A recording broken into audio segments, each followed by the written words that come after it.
Hey, welcome back, everybody. Positive Impact Podcast here. You'll see that the characters are the same on stage here. I am still with my sister Melissa and Sweetie Pie here. So this is going to be the episode that we're doing after the Swedish meatball story. I hope you like the Swedish meatball story. I didn't like living it. I appreciate it now, but it's what it is.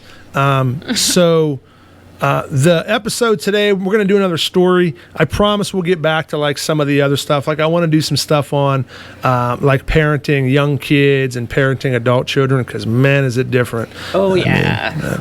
Damn, Shawnee. And but today I want to do another story, and this is the perfect time of year to do this story because it is Halloween time. I know in our family and in my wife's family, I mean, Halloween was a big day. Oh, yeah. Yeah, a big damn day. Especially in our house, because we didn't get them Reese cups. No, we had to go beg from the neighbors. Them Reese cups got hidden above the damn refrigerator, and I didn't even realize there was a goddamn cabinet up there till I was 16, and I could see it. So it was a big day for us, Halloween was, and we all lived in like a neighborhood. Like we lived in like your traditional neighborhood. Like there's houses and houses and houses, and our neighborhood that we live in, it's old. I mean, it was years and years ago, and people that came over to work at the mills, and it used to be like the Italians were here and the Hungarians were here, and so there's a lot of history. We have in our town, we still have brick roads on certain roads. We have alleys where the garbage trucks go to get the garbage, so very, very old style, like blue collar America. We had an ice cream truck. Ice cream truck, yeah. We had homes that were just up the hill from the steel mills and the manufacturing locations that were actually built with house the employees, with money from the production of the steel and the pipe and the tube and things of that nature to house the employees. We lived in a neighborhood at a time where when Halloween time came around, you better have a goddamn plan. I mean, I'm talking, we're getting the atlas. I mean, it's a homemade map of the neighborhood. You know what I mean? Like, what do you call someone that makes a map? What's a map maker called? A cartographer. Yes. Holy shit. She got it before I did. I'm an expert crossword puzzle. Oh, I forgot. Her secret. She's the crossword puzzle. That's why I can't ever read the sports section. It's turned inside out every day. I'm a real vocab nerd. Vocab nerd. That's what I call myself at school. A word nerd. Yep. That's what I said. Okay. I'll put them 10-year-old kids in the spelling bee up against you two any day. But so a cartographer, for 4 to 5 hours once a year, typically on the 28th or the 29th of October, you turn into a cartographer with your buddies. And if you got lucky, the Halloween, the trick or treat was on different nights. Yeah. Right. You go to your friend's house. Because we, the cities where in our county where we lived, they didn't always have Halloween on the same night. So if you had some buddies or something like that, or you didn't even really need buddies. If you could just get a damn ride there, or you didn't mind riding your bike, you could cash in a couple nights in a row and get a real haul.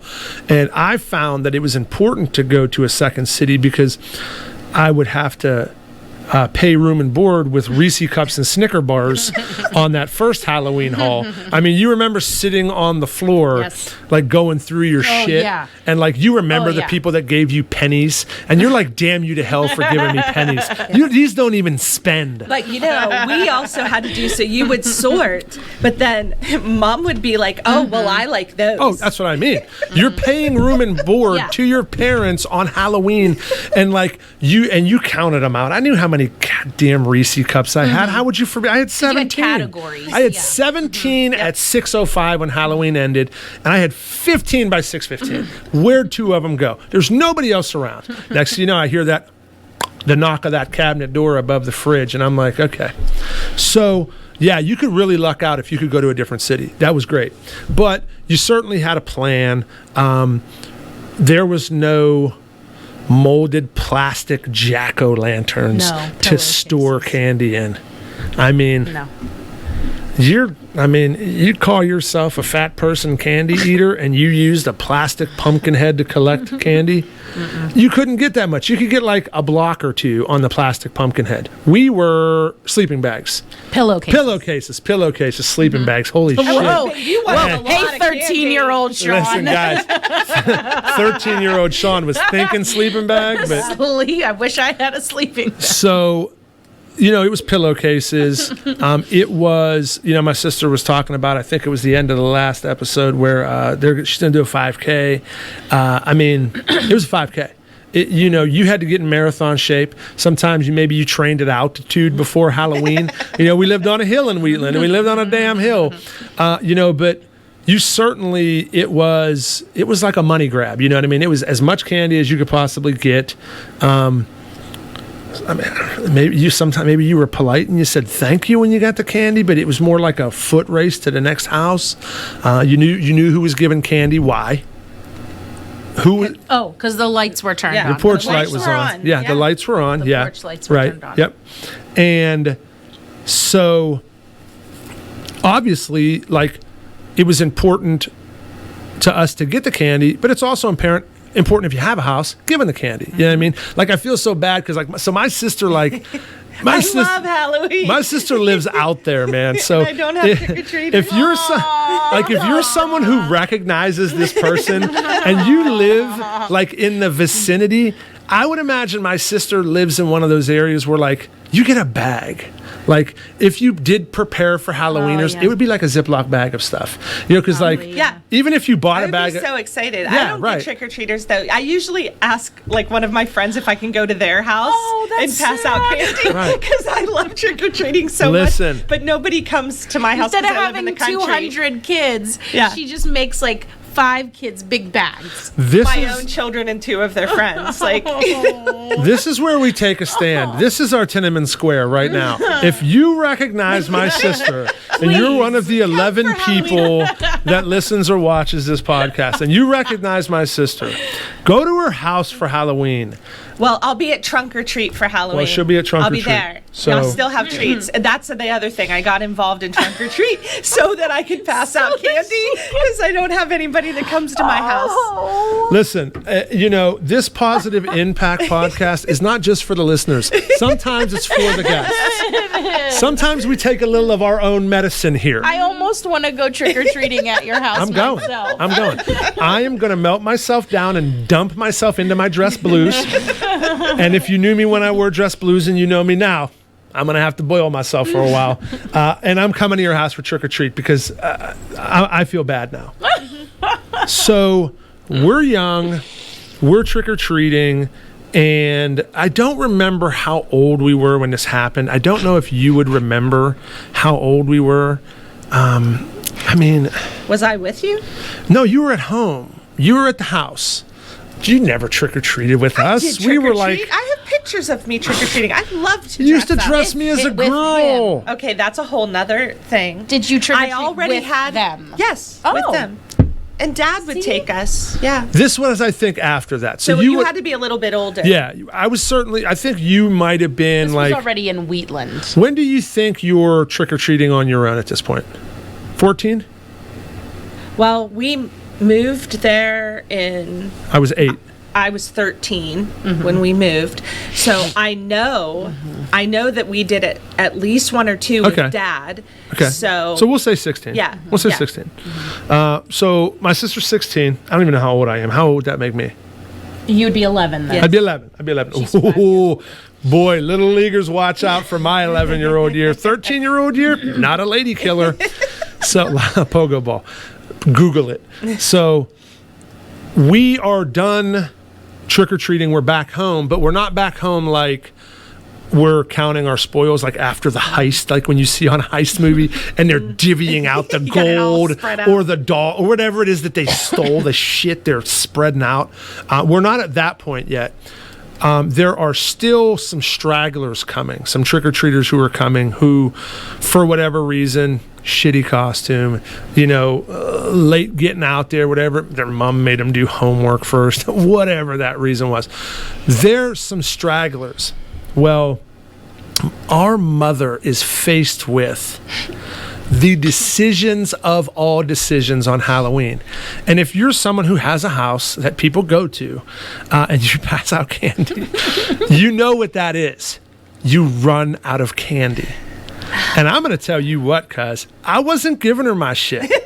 Like, I mean, I'd have gave her them pennies. I don't know who you were that put pennies in my sleeping bag. I never gave pennies because of that. There was a house also when I was younger down the street. They'd give out these little paper Bible readings. Yeah. And I mean, not that I don't want people to find God, but I don't know how many trick-or-treaters you're reaching with that. You know what I would do with that little Bible? My 11-year-old self, I'd take it out of the sleeping bag and I say, can I eat this? Sleeping bag, pillowcase. And I say, can I eat this little Bible? Because that's what you think about when you're 11, if you can eat it. Yeah. And who can even read that? But I do understand running out of candy. There comes a point where you, together with your mom, you're saying, give me the candy you don't want. And at least give me the Smarties. Give me the sweet tarts. Give me some more for my boy. So 2,000 of those. But Nana. So I think that went a step. Yeah, I would agree that there's sacrificial candy in the pillowcase. Yes. Yeah. I mean, Bit-O Honeys. Let's go around the table. Likes those, let's spitball a little bit. Let's go around the table just for a minute. And what are sacrificial candies in your pillowcase? Do you want to go first? Yeah. Oh, sweet tarts for sure. Sweet Me too. Tarts. Smarties and sweet tarts. Anything chocolate stays. Anything not chocolate for me can go. Oh, and Twizzlers. I don't like gummies. Yeah, really? Me either. There's no gummies. No gummies. Oh, okay, geez. Take it easy. She feels strongly Holy about shit. I do. If you Cameron and Lauren, you know that. If you recognize this lady, don't come at her with gummies.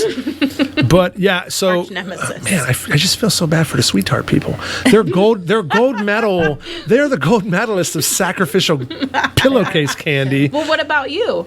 Mine was probably like, I didn't like Bit-O Honeys because like they really stuck to your teeth.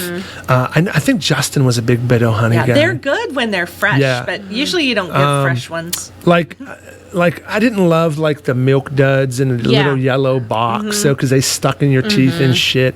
But so there was certainly sacrificial candy. The little like root beer, hard candies, anything that's in the wax.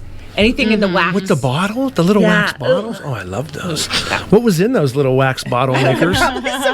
We're back to the plastic again. Yeah. Hey, listen, if you know those little wax bottles I'm talking about that had the juice in them, they made those little wax bottles at the same place that they made the Swedish meatball packaging. So, yeah, and if you're listening, if you're one of the 11 people that listen and you just so happen to work at the place that made those little root beer barrels, they didn't taste like root beer. They taste like butthole. So shame on you. You know what butthole tastes like? Just saying, man. I can imagine what those Swedish meatballs taste like when I was 11. But so we had the sacrificial candy, and I have to believe we offered it to Mom. Right? I mean, like if she was like, "Hey, give me some candy out of your bags to give the kids." Yeah, I'm sure that I'm sure we would say certainly yes. You would have. Yeah. You for sure. I probably would have pouted. I was a big heavy breather, like I blew a lot. He's so connected to. Yeah, I was about to say he's so connected to his. It's so his funny because self.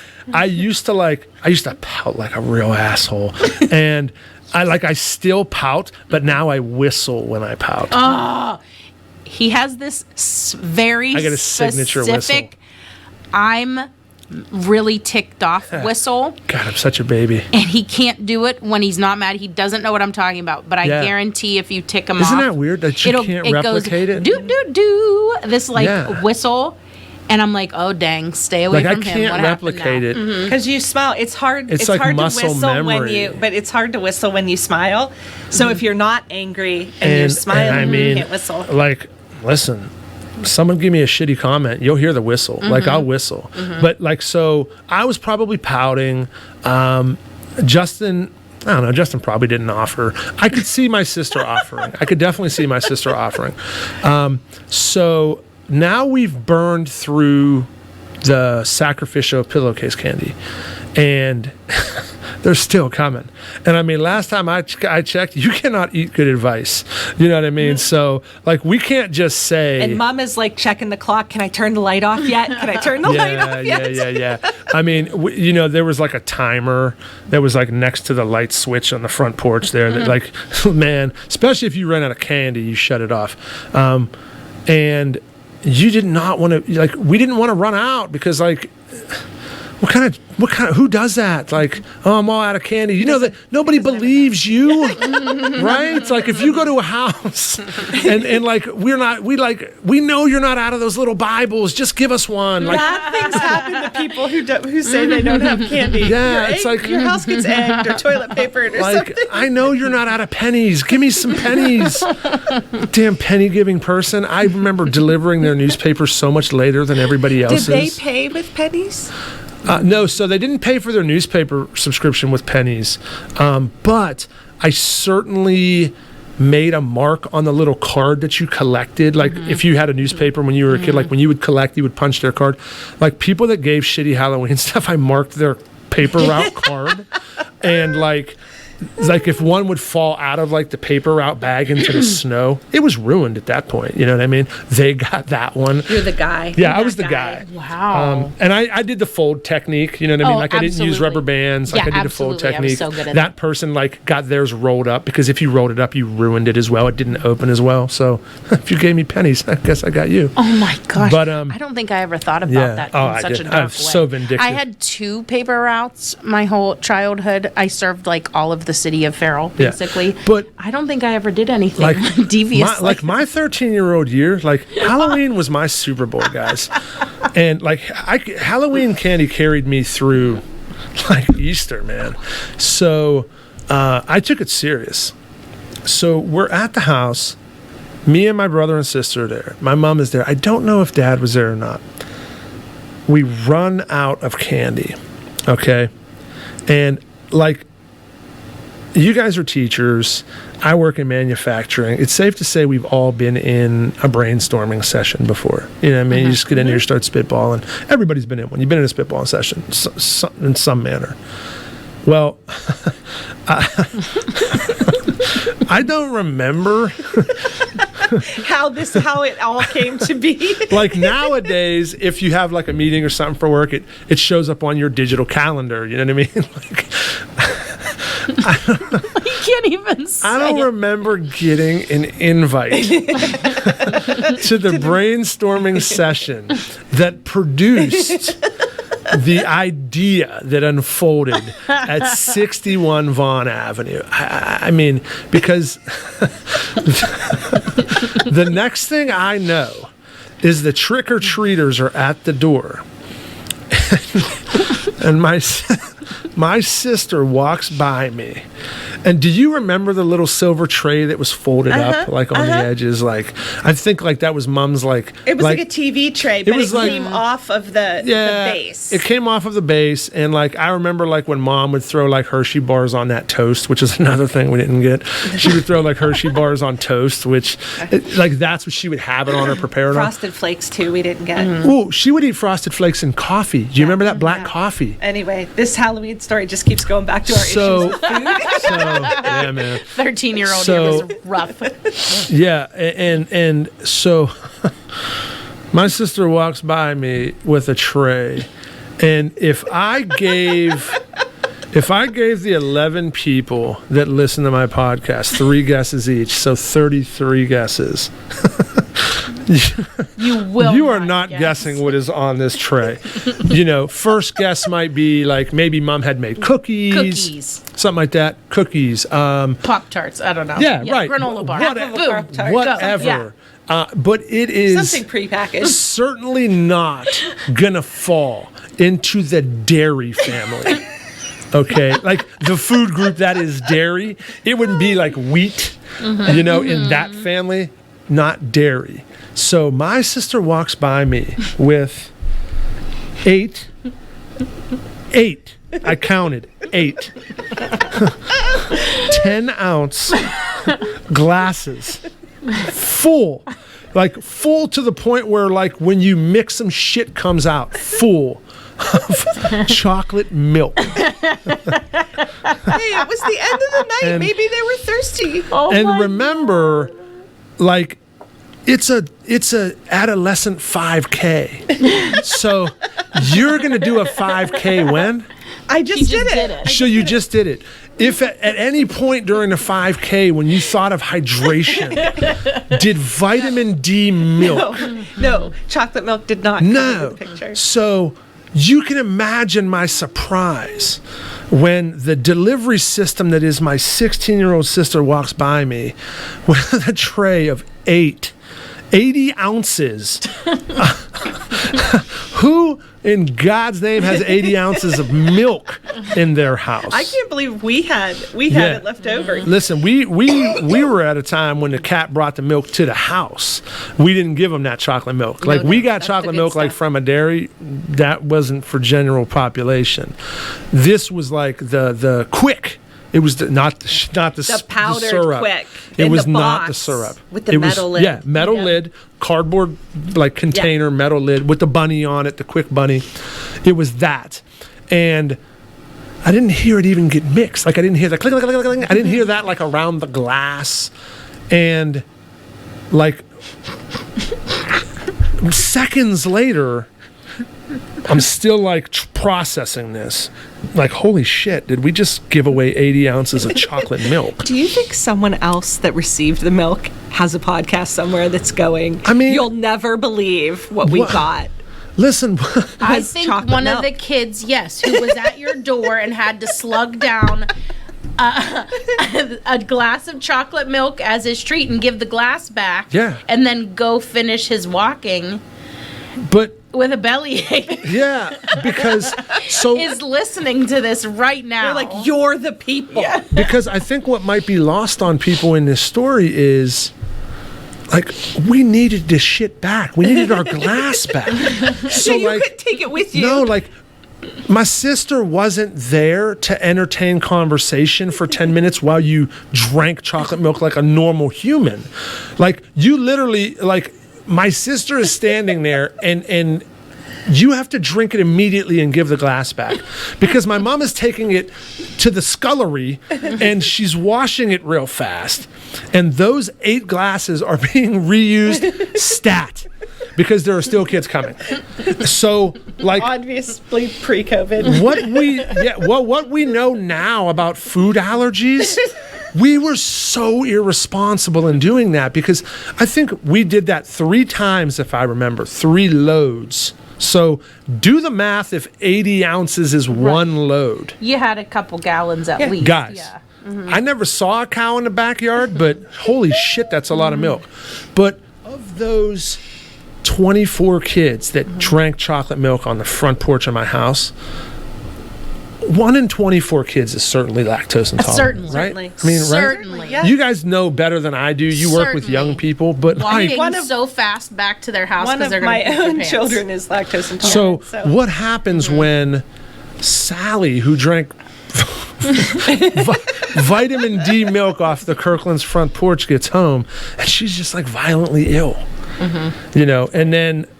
Because you don't remember. I feel like you do remember the house that gives you chocolate milk. Yeah. Like, do you remember the house that gave you the little Bible? Yeah. I remember the house that gave us pennies. I would definitely remember somebody giving me a glass of chocolate. Yeah, right. Yeah, because so I remember I had said, like, you know, on the Swedish meatball story, you know, like, everybody's got these different stories. And listen, I am fairly certain that there is not another family on earth that substituted Halloween candy with vitamin D. We just wanted to Nestle give them something healthy.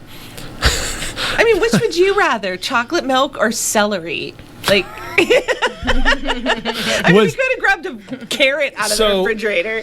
What's funny is I said I wasn't in the brainstorming session, so obviously celery was an option. You know, I don't know though. Like,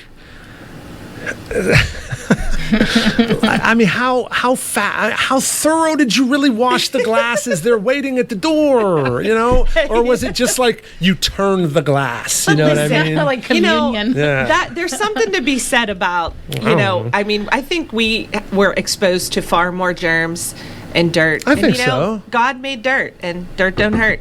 So I think we're very sanitized. And we're here. We didn't, Yeah, I mean, listen, I certainly don't ever tell this story to kids as parents who come trick-or-treating at my house. Because, you hear the horror stories when you're a kid, like, the guy down the street puts razor blades in it. Mm-hmm. So, anything that's not factory sealed, you're like, there's a needle in it. Certainly don't drink an open container that a house But then people used to give fruit. Mm-hmm. Yeah, and they used to make, do you remember the houses that used to make the popcorn balls? Yeah. They didn't buy them, they'd make them. Mm-hmm. So that was a thing. I feel like I'm really dating myself by remembering these things. But there was a time where there weren't prepackaged things. Mm-hmm. Right. But there certainly wasn't glasses of chocolate milk. Except that could have been better. That decision could have been a better one. No, I love it. I love it so much. But the reason it's so funny is because you just are picturing kids coming up to the door, not hanging out, not coming into the living room, just having to stand on the porch and be told, here, drink this. Happy Halloween, drink this. And they have to down this glass of chocolate milk, give it back, and then go keep walking. The 11 people that are watching, if you know me, you know I'm a giver, and I just wanted to give. That's all. I just wanted to give. I didn't want any child to be disappointed. I would love a glass of chocolate milk. So would I. But I mean, like, if I'm 12 and I walk up to a house, and listen, I'm not far off of how I behaved when I was 12 now, so I can say this probably with a fair amount of accuracy. I mean, you don't have to agree with it, but if I walk up to a house and listen, my sister was angry at 16. I was angry at 16. I mean, if you think that you're getting this bubbly 16-year-old girl who is just going to leave you with... point. Yeah, I wasn't bubbly at 16. Guys, she was angry. She's probably like, whatever, here. Here, my mother's making me do this. My mother made me give you this. She was discovering herself. I think we should turn off the light, is probably what I would say. If I'm 12 and I walk up to that porch and this angry 16-year-old girl gives me a glass of chocolate milk, the first thing that comes to my mind is, Jesus Christ, what is going on? Is this chocolate milk? What's wrong with you? And it's like I tell people at work sometimes, like if somebody comes up with some outlandish idea or something they want to try, like the way you let somebody down nicely, here's a piece of advice for you. Here is how you let somebody down nicely if they have a stupid ass idea. You simply go up to them and you say, listen, we don't want to make these decisions in a bubble. You don't make decisions in a bubble, meaning you don't do it by yourself. You take input from other people. That's wise. Listen, I know that there are people that I work with that listen to this. I know. So obviously I'm not going to use that again going forward, because I know that there are guys who work for me that listen to this, and I have said, hey guys, let's not make these decisions in a bubble. Anna and I can give you different vocabulary. Yeah, so I'll get something different. But the Halloween story, the glasses of chocolate milk, it's just a one-off. It's one of my wife's favorite stories because it's madness. So it's so funny. See, you guys were Wheatland. I was Farrell. Yeah. I didn't have the opportunity to come to your house. Yeah, you didn't get the chocolate. I didn't get the chocolate milk. We were at the bottom of the hill. Was at the I'm telling you, I would have been so excited if somebody offered me a glass of chocolate milk. Yeah. I know it sounds it's a funny story. It's such bullshit, though. We're in two different spots here, because Sean's like, it's bullshit, and his wife's like, I would have been so happy. So it's just perspective, Sean. Right. It's all about perspective. Honey, I feel like that's the funny. I don't think you have to paint yourself in a positive light here. People already think highly of you. Yeah. It was a stupid idea. No, it's the funniest story, because all I do is I picture your mom. God love her to death. She came up with something, man. Milk up. But here it is. Rather than our mom not giving a kid a treat for Halloween. Exactly. I feel that I would do the same there's something thing. To be said for that. There's certainly something to be said for that. And listen, that's moms. Because my dad had told you you're shit out of luck. He would have shut the door and the light off. Because that's something to be said for moms. I mean, if there is something that could be taken away from this, other than don't come to my house on Halloween if we run out of candy, is like, dude, moms, hold it down. And you better show some love to your mom or your aunt or the female in your life who holds it down for your household, because they're not above giving chocolate milk out as a Halloween treat. And they're not above like embarrassing themselves to maybe get the spotlight off of you if you're feeling awkward or a certain kind of way. They'll embarrass themselves so you don't have to feel embarrassed or alienated. That's what they do. So shout out to all the women and the women who are holding households down and families down and just it down for doing whatever it takes to make sure everyone gets a treat on Halloween, or every kid feels special when they leave your classroom, or every baby at a daycare gets the exact same level of care, or every coworker feels just as important when they're having a bad day as they do when they're having a good day. So, I think I happened upon that through telling a story, but that's just a great message to pull out of that from that Halloween story. So if you have someone, everyone has a woman in their life close to them that, listen, if you got a woman in your life, they played an important role in your life. I can tell you that right now. They do the dirty work. They do the stuff that dads don't do, that we can opt out of. They allow us to opt out of it because somebody's got to do the dirty work, and they will make sure that they're the ones that eat last at the table. They're the ones that make goddamn completely different dinner for their husband that is Swedish meatballs.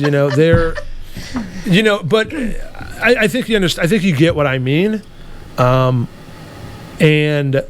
so maybe the Halloween story is like a metaphor for just a mom running a household and understanding the importance of, if a kid comes to your door on Halloween, they should get a treat. Everybody gets something. And the treat was chocolate milk.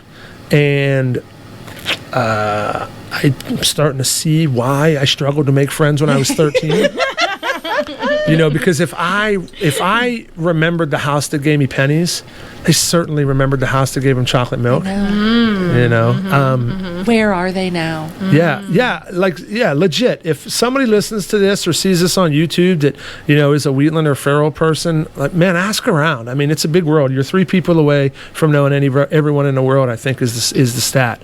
But listen, I mean, find me one of those 10-ounce milk drinkers. I want to know. And I want to know. Listen, if you're lactose intolerant, I apologize. If you're lactose intolerant and you drank the milk, I don't want to know. We have deniability. We were minors, So since my sister and my wife are both here, I'll let them end this, because I certainly don't know what it's like as a woman that holds down the household or has a blended family or a son that lives across the country. I don't know what that's like. I can't speak from that perspective. So I'm going to let them just take a couple minutes each and talk about the importance of making the sacrifices that you have to make professionally and personally in your life to make sure that metaphorically every kid gets that piece of candy. Everybody wins a prize. Oh man, that's deep. I know. Yeah, man. I know. And it's true, and I'm glad you spoke on that. And that's should be appreciated more, because it's true. You do whatever you have to do, whatever it takes to make sure that everybody is cared for, because especially when I think all women have this, but then it takes it a step further when you're a mom, and then it takes a step further when you're a teacher or some kind of profession like that. I just think it takes it into a point where you are such a nurturer that you can't help yourself. You can't help yourself from doing something like. Even if you have to give your kids the kids chocolate milk. Yeah, right. I would have maybe not exactly the same thing. Maybe not chocolate milk, but I would have been like, hold on, I know where you live. I'll bake you cookies. I'll bring them to you tomorrow. To your house. Something. Or I will do something like that. You do whatever you can to make somebody feel taken care of. I think that's the whole point. It's about them feeling taken care of. It might not be the best thing or the most expensive thing, but they're certainly going to feel taken care of. I like that. Yeah. Melissa, what do you? Wow. This went way deeper. Than, so typically they start as a corny story, but I just think that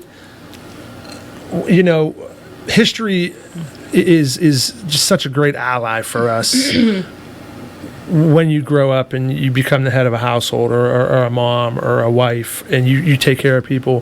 History is your greatest ally, and you tell these stories of things that happened to you when you're young, and if they teach you so much, but you don't learn the lesson until farther on in life. And I don't really, like, when I start telling these stupid ass stories that I tell, I don't know where it's going to end, but you just you walk your way through it and it turns into something. Oh yeah.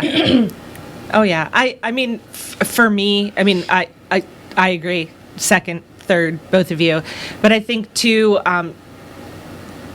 soft places to land. That's kind of mom's things. Yeah. My husband and I have had lots of discussions about, sometimes, being the nurturer, you sometimes overlook yourself, and you're not on the list, right? Yeah. But I'm blessed in so many ways, and my life has not been perfect, to say the least. But I've always strove to be that person that is the soft place to fall.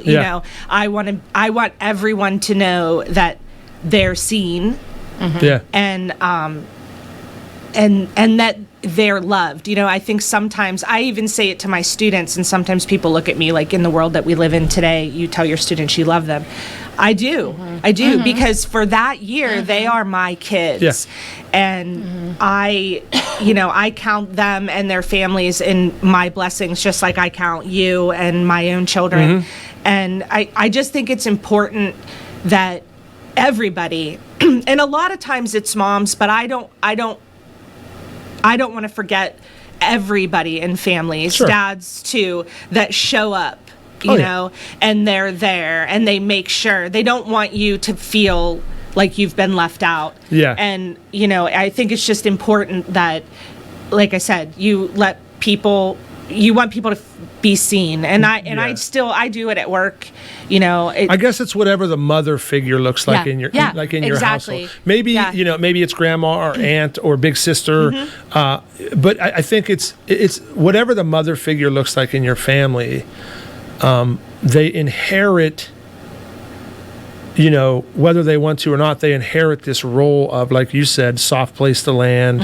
Whatever it takes. And the good ones don't run from it, man. Like, the good ones, they embrace it. And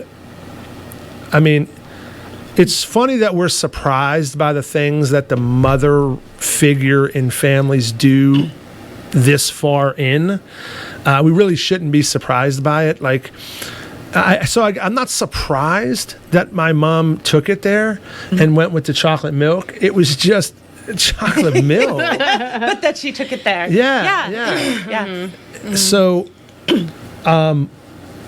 nobody says we do it well. It's a bang up job, and there's certainly no handbook, and and I don't know. I think for a good majority of my life, I've stumbled through it. But it's like, at the end of the day, if that those kids walked away and were like, all right, I still got something, and they got one heck of a story to tell, it was a good day.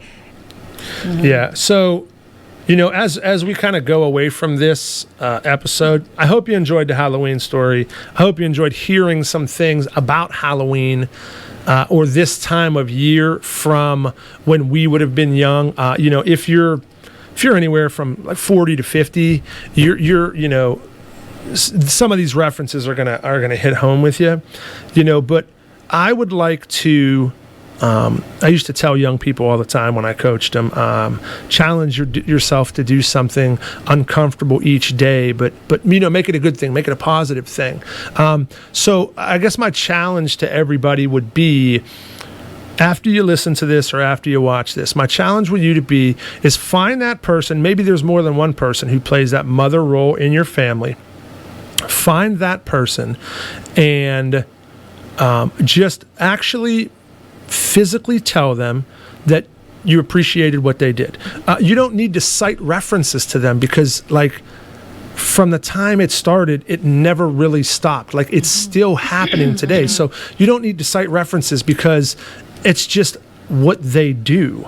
It's that job that they tell you never have to say thank you for, but you're always going to have it. Find that person and genuinely call the person on the phone if you can't be near them. If it's somebody that you can be near, get in your car and go over and just visit that person for 5 or 10 minutes. If it's somebody that maybe isn't around anymore, maybe that person is passed away, then you go to the cemetery. You go to wherever that person is at now, and genuinely, even if it makes you feel comfortable, even if you're not someone who's like, I don't usually do stuff like that, you owe it to the person that you never had to say thank you to just say, I really appreciate what you did. And I think having my wife and my sister on was perfect. I didn't know this was going to turn into this, but it's ironic that it did because my wife and my sister are both so tremendously good at this. And my wife had a phenomenal example in her mother and her aunts, and my sister had a phenomenal example in our mom. So it's those lessons we learn at the dinner table and not at the dinner table and on Halloween. It's those lessons that we learn that turn us into the people that we are, and we should appreciate the people that look out for us and make life seem not so hard to win in. So find that person, find the mother figure, tell them you appreciate them, give them a hug, take them to lunch, do something. And if it makes you feel uncomfortable, it's only going to make you feel uncomfortable the first time you do it. So make it a habit of it and do it every time you see that person. And when you start a pattern in doing that, it becomes easier and easier to do. And if you can share appreciation to somebody that makes you feel uncomfortable doing it, then you could spread that across your whole family, people that you work with, colleagues you have, friends that you have. And we just need a whole hell of a lot more of that, because that's what's going to make all this so much better, is all the positivity and people spreading kindness and choosing kindness. So for me, Sweetie Pie, my sister Melissa, I think our wish for you all is to, again, choose kindness. Be good to one another. If you love someone, tell them you love them. If you want to give them a hug, give them a hug. They'll appreciate it. And we will see you next time on Positive Impact Podcast. Have a great night. I appreciate you, and I appreciate you listening. Thanks. Bye.